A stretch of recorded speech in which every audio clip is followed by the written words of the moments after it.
Welcome to the Nord Show, a podcast where we sit with creators and get their thoughts on all things movies, games, content creation. I'm your host, Joe Aragon. You may know me on TikTok as Cinema Joe, and I'm joined today by Jeremy, aka Squatingdog. We'll be chatting about their experience creating content, gaming, movies, and answering some questions at the end from the community. Jeremy, how you doing? I'm doing so good. I'm really excited to be here. Thanks for having me, Joe. Thanks for being here. I'm very excited for multiple reasons. You did pick one of my favorite animated superhero movies of all time, maybe just superhero movies of all time, that I haven't had a chance to talk about with anybody. So I'm pretty stoked. That is the highest compliment I think I could ever have. It's like it's one of your favorites, I nailed it. That's great. It was going to be a good combo then. It's going to be a great conversation. And before we dive in, of course, follow the show on Spotify, Apple, the NordVPN YouTube channel. Check out the link in the description of the episode to get a great deal on NordVPN. Before we jump into the movie, Jeremy, I want to know more about you, content creator and a streamer. Simple questions. The start of Squatingdog. When did it start? Maybe more importantly, why did it all start? Yeah.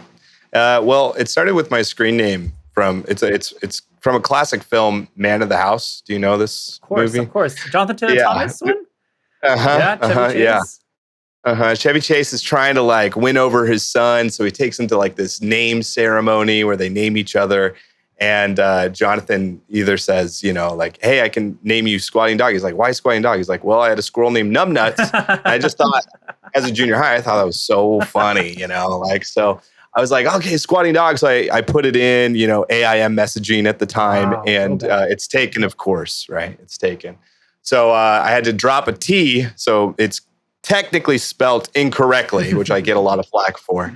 But what happened is I started creating content for Destiny and Overwatch, kind of graphics and maps to help people finish challenges, essentially. And those blew up on Reddit. And when they blew up, my name blew up with it. And so I wanted to try to get all of those aliases on all different socials. So Instagram, Twitter. So there might be a "the" in front of my name here or there, but essentially I started with Destiny and Overwatch and then transitioned to Fortnite. And when Fortnite blew up, I blew up with it. I created a lot of maps, kind of like Google Maps for Fortnite to help you find anything you're looking for in the game. And so I was just trying to do this to be helpful, and it ended up blowing up because Fortnite obviously just skyrocketed. And so I've just been kind of playing that game primarily, and I've been a gamer my whole life. So it's just been a dream come true for me. So it's great. So I will say, kind of spoilers for the future of this episode, we did ask you to ask some questions to your followers and community on Twitter, like, hey, AMA. I would say 60%, 50% of those questions were like, Squatingdog, where does that name come from? And you've answered it immediately. So everybody who's listening now knows. Comes from the iconic movie Man of the House. I haven't even thought about that movie in 20 years. And now that I'm thinking about it, it was a great time. Kind of just going back to your start of everything. What were you doing before this? I mean, I'm curious to know. I mean, you jumped into streaming. I would say, compared to a lot of my guests who are making YouTube videos of Call of Duty maps and things like that. What really inspired you to move to this full time? Yeah, that's a great question. I get that a lot when people come by my stream. I actually have a master's in psychology. Oh, nice. Just kind of interesting. I wanted to kind of go that route. Just kind of was very curious of why people tick the way they do. Mm-hmm. And really was kind of inspired by my own deconstruction of myself, my family dynamic, all these things, pains, hurts, all that good stuff. And so I was a resident director at a college. I did suicide prevention and tried to help college students make good decisions and kind of walked, alongside them in their 4 years at university. And so I got really excited about just people in general. I'm a highly relational person at my core. And so I just got really excited to see how people ticked and kind of went through my master's, but then really discovered a lot of emotional exhaustion from doing that type of work where if people are contemplating, their lives and stuff. It's heavy. It's really heavy. Yeah, very. And so I got kind of burnt out essentially. And at the same time, I was creating my content on Reddit. And as that was growing, me and my wife, when we were looking for new things for me, I said, I think I can actually be a content creator. She's like, you think you can make money from this? I'm like, I think so. I think so. So we had like 3 months of savings for rent. And I said, well, give me 3 months. And if I can do it, then great. If I can't, then I'll get any job I can to support us. And so month 1, no income. Month 2, made like $200. And then month 3 was able to, because of my community, provide for rent. And so it was like this really exciting thing of like, okay, let's see how long we can take this. And it's just constantly been growth and constantly been consistent.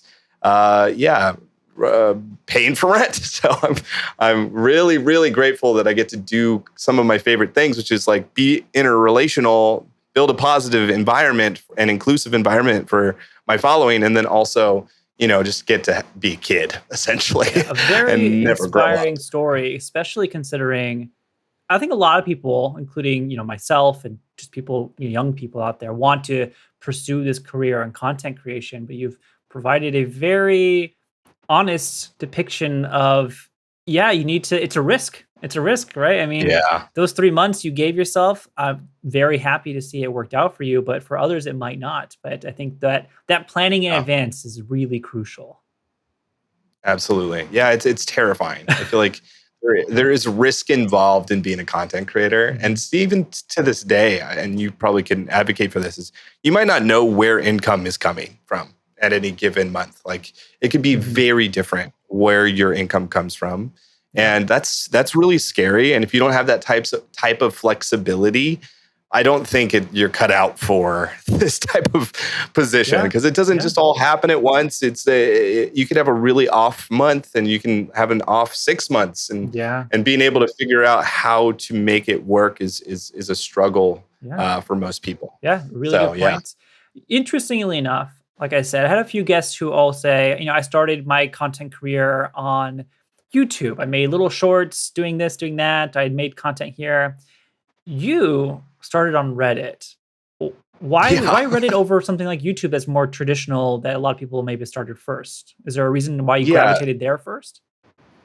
Yeah, because I have a background in graphic design. I've been doing graphic design on the side my whole life. And so I was creating very beautiful and articulate maps, essentially, of location-based things. So it didn't really fit the YouTube genre as much.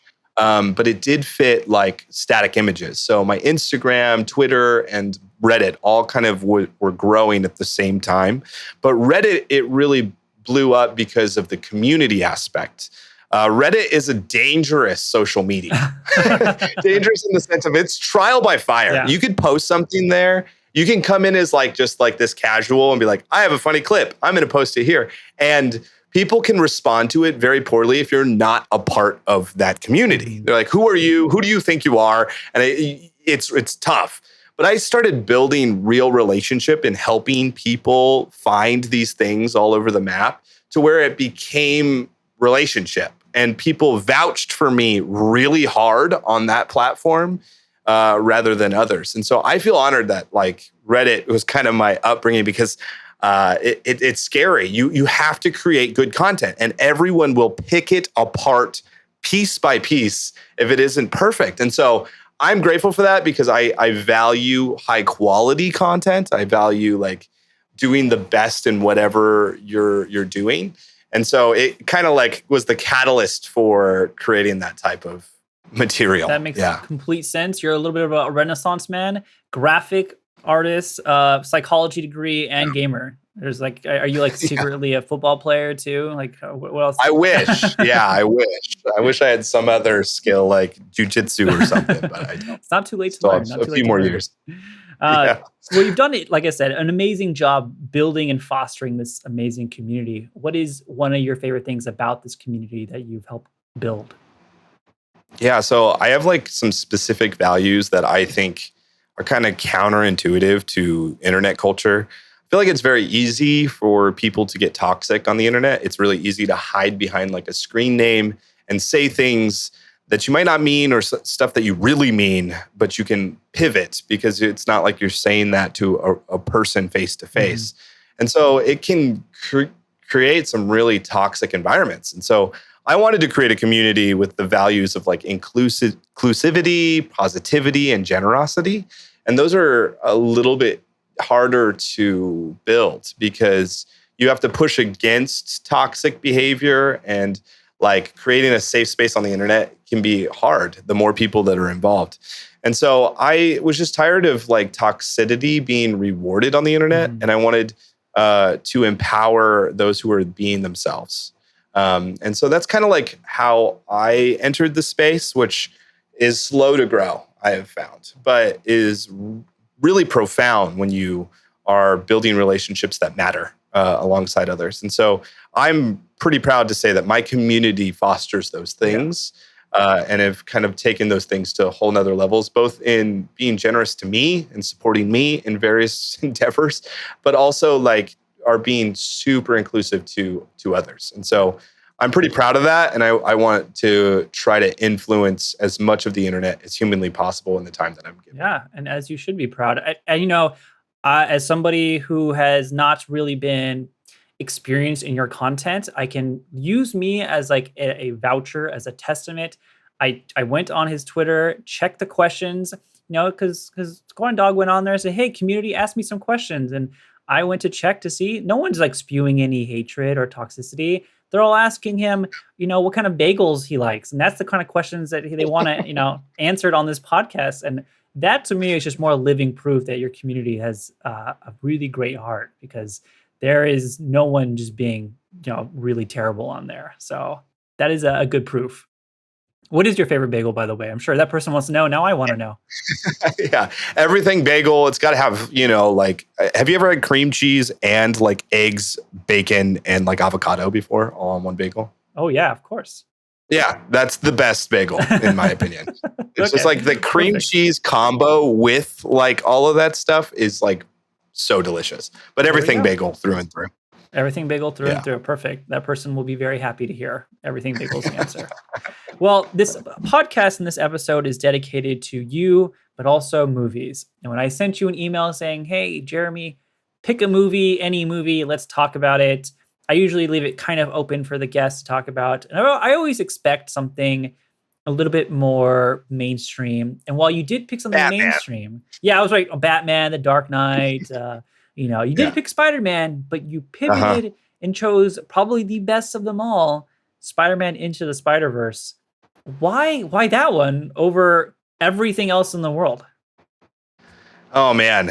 Yeah. So I think what it comes down to is if you watch that movie for the first time, you're left with something. This is the best expression that we could come up with of comics in cinema. And I agree. I just felt like I was blown away by how well they told Miles' story in such a fun and artistic way that like I haven't had that same experience from any other superhero film that made it unique to itself, right? Yeah, well said. Well said. I wonder if your background in graphic design, do you think that affects at all your love for the movie? Because there is a lot of praise, not just for the content of the movie, but just visually speaking, it is a wild, wild movie. Do you think that has any effect on it? Oh, absolutely. I think the animator said that if you pause this movie at any given point, every frame would look as crisp and as clear as a comic book panel. Amazing. And that's kind of crazy to think about, like that they broke up this film in frames. And I think that's why it might be a little jarring for some people to watch it, where it's like kind of feels like more stuttered or framed up. Mm-hmm. And there's like intentionality behind every artistic decision. So as an example, Miles, and so there's like stuff like that, literally down to like one silly frame that they have painstakingly praised every part of what makes Spider-Man Spider-Man, and they crammed it into this film, and it is such an homage to all of the Spider-Man faults, the things that are wrong with it, the character or like the movies or mistakes that they made along the way to everything that makes the character amazing. And I think like that with everything artistically speaking, with my graphic design perspective, like it's just a beautiful thing. Wow. I'm going to just sign off and then you could just take the podcast from here and run with it because everything you said is basically spot on. I can't really add anything to it. It was so eloquently said. Wow. Excellently said. Okay. Well, next question, since that was really, really well put. I think a lot of people might ask or inquire, okay, you chose Spider-Man Into the Spider-Verse in a post No Way Home world where No Way Home is out and, may have taken the throne as the best Spider-Man movie for some people. Mm-hmm. What is your response to that? Someone's like, what about No Way Home? Yeah, I mean, I loved No Way Home. I think I think the hardest part of Tom Holland's Spider-Man is that there wasn't much sacrifice that was in his character. I think he was kind of a little bit more enjoying high school, which I think is classic Spider-Man. Early comics with Spider-Man, it was just like kind of fun. And I feel like we got that in his first few movies. And then they pivoted, right, with this film where he deals a little bit more with pain and suffering and like sacrifice. And I feel like that's what made, for me, the Tom Holland character be my second favorite Spider-Man is because of those things. I'm like, I feel like Tobey Maguire's Spider-Man is kind of like sprinkled in nostalgia, that doesn't hold up over time as much, I would say. And he's also like in a trilogy that's kind of tough because it's like, it was back in the days where they would like do a trilogy and then reset the character. So they would just try to cram way too much stuff in it. Like we had like Venom and Sandman. And I'm like, just like leave that, like give us what we need, which is like the progression of this character. And then Andrew Garfield is great with the quips, but then like I also feel like he was kind of fairly typical and uninspiring in the villain choices. And like we didn't really care about them. So I feel like what was incredible about what Feige did with this film is he found a way to convince Sony that like they can't just create a Spider-Man film and just make millions of dollars. You can create a Spider-Man film and make billions of dollars if it's done right. And he took all three of them, their flaws, and kind of made this beautiful film that like makes you want to watch all of those films. So Sony's just racking in the dough. And so I think that what this is going to do is going to cause them to look at Feige as the golden boy rather than their character Spider-Man. Mm-hmm. And hopefully this will bring Spider-Man more elegantly into the MCU, which is what all the fans want anyways. Yeah. So I would say like, it's not a bad film, but both of them, I would say, are just celebrations of the character. And I think like that's cool. But I think like, it just doesn't have the artistic piece that I think the Spider-Verse has. Very fair answer. Now, were you in the theater when you saw No Way Home? Did you see it at home? Were you in the hype when you saw it? IMAX, baby. We watched it like 3 times in theaters. Awesome. I love it. I'm curious because when I saw it in theaters, obviously big cheers for the moment where they all unite. It's been long enough. It's spoilers are out. My theater though did not get excited when Matt Murdock Daredevil was shown. Did your theater get excited when that happened? Yeah, my theater, well, a few of my theaters were really into it. I mean, if you're going to IMAX, I feel like you're there for the right reasons. Yeah. And so everyone freaked out about it. But I think a lot of people, it's funny because at that time, if you were to search in Google, who was the guy who caught the brick? That was like one of the biggest like top Google searches at the time, which I found very funny because I don't think anyone watched that show. And they're like, what the heck? And so, yeah, I think there was a lot of confusion with it. But yeah, there were spoilers for this movie. And not all of the spoilers, there was too many spoilers to spoil, I guess, in this film because of stuff like that, right? Yeah. And then Venom, of course. I mean, there's so many things. Yeah. I forgot that even happened. I can confirm my wife leaned to like, who's that? Am I supposed to know who that person is? Like, it's fine, don't worry about it. We'll talk about it afterwards. So it was kind of a mixed reaction, I guess, when it comes to the Matt Murdock reveal.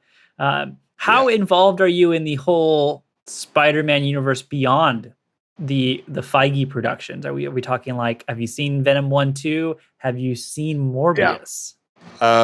So yeah, yes. I mean, I have a strong opinion of Sony outside of the MCU, and I feel like Sony outside of the MCU just like shooting themselves in the foot. I'm not a huge fan of Venom. I love the following of Venom. I think there are people that love this character, and I don't think that they did this character right. Yeah. Mostly because Venom 1 and Venom 2 are kind of the exact same film. Yeah, they basically Because are. and superhero films are awesome because the superhero or the whatever the anti-hero, if you will, are these characters that are supposed to be unique. But then when you make the villain the same powers, same style, like it's like that's my biggest critique of a lot of Marvel films. It's like if the villain has the same technology as the hero, what makes the hero the hero? Just the choice to do good. Yeah. Like that's not enough, I think, for us in today's day and age in storytelling to be like, let's approve that. I think we have to be more dynamic with our villains. And so Venom is the epitome of like, oh, okay. It's Carnage is like the other guy. Great. Okay. Whatever. And so I am excited that what happened in this last Spider-Man film, that we get a reboot on Venom. I think that a reboot on Venom inside the MCU where Venom is uniquely itself and can do all of the things that he can do is an exciting time. Whereas if Sony's making Venom 3, it's just like, it's probably going to be like 1 and 2. And I'm not going to be that jazzed on it. Yeah. I feel like you've taken the words out of my mouth in terms of me describing my certain issues with the MCU. You know, when you get like just the opposite bad guy who has the same powers, but is bad, isn't the most intriguing when watching. You know, it's not very involved. I'm not very excited. Morbius, your Morbius thoughts? Did you see Morbius? I actually did not see Morbius. Because I just figured what would happen would happen. And I need to, you know, like, but I also am the type of person that like, I need I'm the type of person that like, although I love movies so much, it's like, I can't let some of these studios get away with it anymore. Like, I just don't think we like, I don't think we should. I don't think we should be like pouring money just because it's Morbius and he's inside this universe. Like you have, if you haven't won me over in a trailer, you haven't really like cared about this character. Like I can't just like throw my money at you blindly anymore. That's totally I don't think that that's fair anymore because we have so many superhero films and we need them to be done well at this point in time. Because like it's my childhood, right? Like I played with action figures, you know, like, and I created these stories and they were fun for me. And then when I watch them on the screen and it's like just the same thing with a different character, like we can do better. We can do better. And so I feel like I am asking that of Sony. I'm asking Sony. Completely fair. And I think that I almost wish more people had that mentality about like, just because it's in the universe doesn't mean I have to go watch it, especially because a studio will never learn if they're making millions of dollars, then they're just going to keep churning out the same stuff. You know, if they start losing money, maybe they shake it up. So I think that's a really good mentality to have, especially with a movie like Morbius, where, you know, I'm honest, it's not good. You know, I don't want movies to be not good, but it's not good. Right. And the only way that changes is if people don't see it or, you know, make loud enough noise. Ironically, people are making enough noise about Morbius that they re-released it. Kind of the opposite of what they should be doing, but neither here. Probably because they needed the money. But like, also, I feel like the DC universe has the same problem. I feel agreed. You know, like it's Batman. And people go, well, it's Batman. I've been watching Batman since Batman was Batman. So I'm going to watch this iteration of Batman. And that is not going to last them long. Yeah. Like it doesn't. Like it shows like in the box office. But they can get away with it. They know that they'll at least get the amount of money they're looking for. But then if you look at a film like SpiderMan and you're this last one where it's like makes you want to watch all of the other Spider-Men, like that is a game changer for a company like Sony because now you're getting so much more bang for your buck out of one film. Yeah. And I think DC universe is just kind of like, well, it's Superman. I guess like we'll have the enemy be a rock. And you're like, no, stop. Please stop. Yeah. Well, I guess we'll have to see in the future if they start to change their ways and kind of realize that the audiences want something different rather than keep putting out the same stuff over and over. Sadly, Into the Spider-Verse 2 was delayed till next year, no longer coming out at the end of this year. What are your expectations for this? I mean, are they like sky high? What do you want to see, I guess? Yeah, I think that's a great question. I think this movie's going to be hard to follow, like, if I'm honest. I feel like we'll probably get your typical Spider-Gwen and Miles like love relationship, moving that forward in some capacity. We'll probably get a bunch of new cool Spider-Men entering the scene, like I'm sure we'll get like some unique ways. Like I think that was the most surprising thing for me with the Spider-Verse was like even the pig. I was like, what the heck? But it was like this fun character that I didn't expect to be a part of it that had some impact on the story. And I feel like that charm, I hope they double down on. Yeah. If we could get that type of charm in it, not like in the sense of like a cartoony spider person, but like unique Spider-Man that you don't typically think of. And so I hope we get a lot of that. And then I think like if we can just give the people that produce this more creative freedom in this film, I think we will all benefit from it. But I am worried about my expectations because of how much I love this film. I just want it to be done right. And I want them to do it well. And it took so long for them to create it because it really is an art form on every frame that I'm glad that they didn't release it. Yeah, like them not releasing it shows that like, no, we're not done. We have to do this right. Yeah. And I'm hoping that we get something, anywhere close to what we got from the first one. Yeah, delays, I think, can be interpreted in a couple different ways. And for this movie, I think it's a good thing, like you said. Ultimately, it's them really caring for their product and for their art. So wasn't upset, disappointed just because I wanted to see it, but not upset. Yeah. It's not like Morbius, which was delayed 4 or 5 times. That was for different reasons. And that is more of a different type of delay. So like you, excited, but a little nervous. The expectations are really high, really high. So absolutely. Okay. Well, before we spend another 30 minutes talking about Spider-Man and Into the Spider-Verse, let's take a quick ad break. And when we come back, we'll do some top 3 rankings. Are you missing out on your favorite show because it's not available in your region? Trying to keep your private time private? Well, let me introduce you to NordVPN. If you're bored of US Netflix, why not take a spin on the UK? Use NordVPN, and at a click of a button, you can do just that. With over 5,000 server options, no show is out of your reach. Make sure to use Squatingdog's link in the description of this episode to get a great deal on NordVPN and support Squatingdog's channel. All right, Jeremy, I want to know your top 3 favorite superhero movies, not Spider-Man related. If we just avoid all Spider-Man content for just 1 second, do you have 3 other favorite superhero movies? You're really throwing this on me.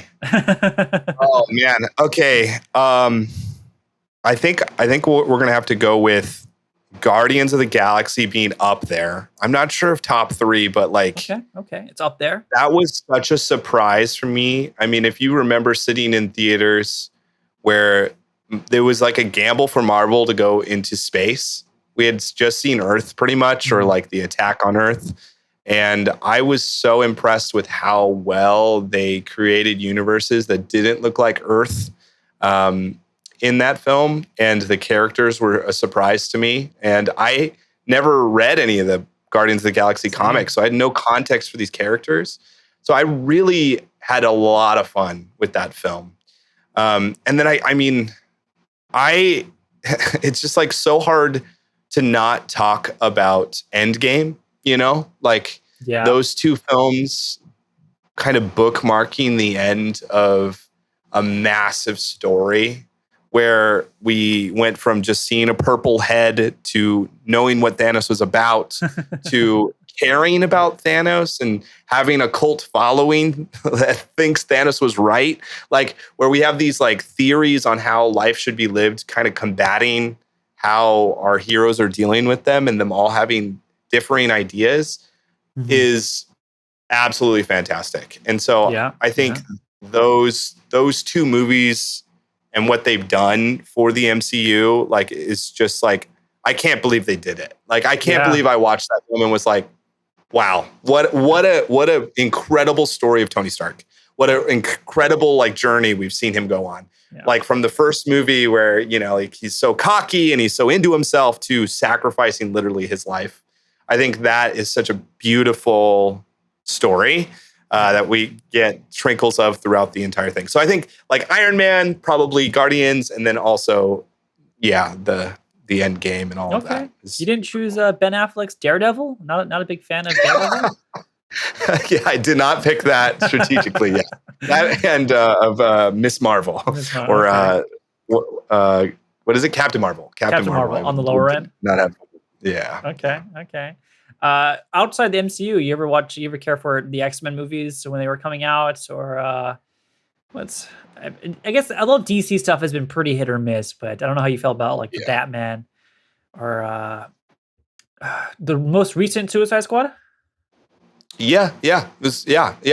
I was surprised by that. Had fun with that. I think sometimes what happens is if we look at the Eternals as an example here, sometimes there's too many characters and there's too much going on, and it's hard to spell out those characters in one movie. That's why I love how Marvel started this, where it was like, here's Iron Man's story. Here's Captain America's story. Here's, you know, like they would, and then they come together. And now we have context for why they come together and all of that. Whereas if you start with Eternals and you're like, here's all of our characters and they all have, you know, they disagree about stuff and they have to communicate why they disagree about that stuff. And it gets like kind of convoluted. They're less exciting for me. So I had some of that experience with the Suicide Squad where it was a mixed bag. Like it was like, they're all crazy, so it's fun. But like, why do you care? Just because you have a chip in your neck. So I think like how DC does stuff is they start with that. They go like, here's the characters that you know about, and we're just going to rely on that and hope for the best. And then just throw in Doomsday for fun. It's like, what? Like, no. So I just feel like they do it backwards. And I think they're playing catch up, honestly, because Marvel's in their stride right now. And they're really trying to like figure it out, but they need a Feige to kind of slap them a little bit of like, no, stop. Don't do Doomsday like that. That is a character that kills Superman. That is one of the biggest moments in comic book history. And you can't just like subtly put him in there. So I think, that's kind of where I'm at with some of those films. No, that's fine. You're totally right. For a moment as big as Doomsday and Superman to be kind of shoehorned into a movie towards the end, it was pretty rough, to say the least. Yeah. I want to segue to a different question. Guilty pleasure movies. This has been one of my favorite questions to ask guests because I get such a variety of answers. What are some of your favorite guilty pleasure movies? What is something that when you say it, your audience will be like, what? Squatingdog likes that movie? Oh, man. Okay. I'm a sucker for a really bad Christmas movie. Oh, yes. I'm just like, I don't know what it is. It's like, it's just like my guard is down, I guess, around Christmas time. And like, it's just like all of a sudden it's like, you can literally call out everything that's going to happen in every Hallmark or whatever Christmas movie. And yet I still am like, I still go back. Like, and I guess maybe I just love Christmas enough that my bar is so low in what is a good Christmas film, but I can only watch Elf enough. You know what I'm saying? So like, true. until I'm like, like I mean, I love Elf, but I'm not going to watch it, 10 times. I'll watch it my 2 times and move on. Right. And then I have a guilty pleasure for anything that Lego creates. I think the Lego movies are so charming, and I think a lot of people think that they're for kids, and I just love them. I love them. The Batman Lego movie could be my favorite Batman film of all time. I don't know. Wow. But gotta be careful that the Batman fans don't come after us right now. No, they're gonna come get me. They're gonna come at me. Well, watch it, and then we'll disagree about it on Twitter. But yeah, I think like all Lego movies, well, not all of them, but a good chunk of them are really, really good for everybody. Yeah, no, I love all the Lego movies. I even really like the Lego Ninjago movie, which is like considered the worst of them all. But I still had a great time watching that movie. I can be your support and say the Batman Lego movie is excellent. Love the Batman Lego movie. But yeah, I like all of them. Lego Movie 1 and 2, fantastic movies. I would recommend them to anybody. Okay. Well, I have to know your favorite Christmas movie now. I mean, you talked about them, but what's the number one in your eyes? Elf is my favorite. I know Will Ferrell plays the same character pretty much in everything he does, but like, I just love the innocent nature of somebody who doesn't get it and just like, tries it out. So I think Elf has the most impact on me for sure. And then I'm forgetting the name of this one, but it's essentially a Christmas movie about like 9 different stories, love stories, all in one. Oh, Love Actually. Love Actually is probably my second favorite. Yeah. Okay. To kind of prepare for people on social media to ask all the onslaught of questions about Christmas movies, Elf over A Christmas Story. A Christmas Story is, the one maybe a lot of people might answer immediately, but Elf over Christmas Story is interesting.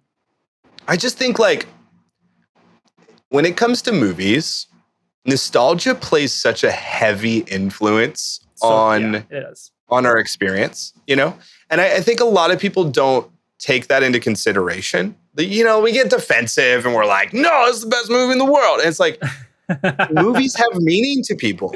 They do. They have deep, profound meaning, and it's specific to you. And so like, for me to say, well, yeah, Elf is better, but like, I'm not going to say that movie's bad. I would just like think that we gotta own our biases of nostalgia. Like, I'm not going to be the guy that's like, hey man, Star Wars 1, 2, and 3 are incredible. They meant something to me. I like Star Wars. I think it's a hard series to get involved with now outside of like their series that they're producing. Like, I think kids just don't know how to get involved with Star Wars. And I can't be like, oh, you need to watch 1, 2, and 3, children. No, the graphics don't hold up. But are they nostalgic? Yes. Yes, they are. Very nostalgic. Yeah. So I think like for Christmas movies especially, and I think that's why my guard is down with them, is I think nostalgia comes in real hard because of the season, because of like, the environment, like you got snow, you got like lights. It's just like a magical time. And so I think we're very rose glasses around this season. And I just, like I said, love Will Ferrell, love Elf. Completely understand. You're talking to somebody whose favorite Christmas movie, one of them, is Jingle All the Way. Like, I know everybody's gonna love that movie, but I love watching Arnold Schwarzenegger run around town trying to get a Turbo Man doll. Like, it's dumb, but nostalgia, like you said, nostalgia. Yeah, and there's some humor that doesn't hold up. That the bomb jokes going on with that, and you're like, what the heck? Like, this is crazy. But like, it's nostalgia plays a huge part, right? Yeah, it does. Well, let's move to our last segment. We did have you ask on Twitter for anybody asking you questions. We got the bagel one out of the way. Let's ask another one. Comes from someone named Frenzy, and they asked, what is the one thing that keeps you inspired to keep creating content? Pretty generic, but I like this question a lot. Yeah. That's a great question. I'm inspired by people. I'm inspired by people that care about things. It's at the core of who I am. I care. I really care about people. Mm-hmm. And so if I can create content that brings life, brings laughter, brings some sort of experience to those that consume my content, I am grateful. Like, I am grateful for that. Like, I think, and so I'm inspired by others. I think, like, being in relationship with others, like even this, right? This podcast, which is like such a cool thing for me because I get to build like an actual connection with you, right? And people listening to this can be influenced by some of our remarks and can kind of like reflect on their own things. And that brings joy to others. And that's a cool thing that we get to do. Yeah. That's something that I do not take for granted. Of course. And so every content that I create is for someone out there. And the fact that it's received well is really exciting to me and keeps me going, for sure. Yeah. Well said. Well said. I agree with all points. I have nothing to add to that. One other question we got from someone named Expert Metal. If Fortnite didn't exist, what would you want to mainly stream? Yeah, that's a great question. I love creative games. Like I love games that allow you to express yourself in various ways. Fortnite's great because like it's creating a metaverse. There's like every character imaginable in the game. You can express yourself in really cool ways, but you can also eliminate others in very funny ways. Like I can jump on a boar and hit somebody and eliminate them because they fall off a cliff. Like that's funny to me. That's exciting to me. And so I think games that allow that expression is really cool. So I think like Minecraft is a good example of one of those games. Sea of Thieves is a good example of one of those games where you could just kind of like have fun. But then there has to be, the reason why I don't play Minecraft is there has to be a community aspect for me.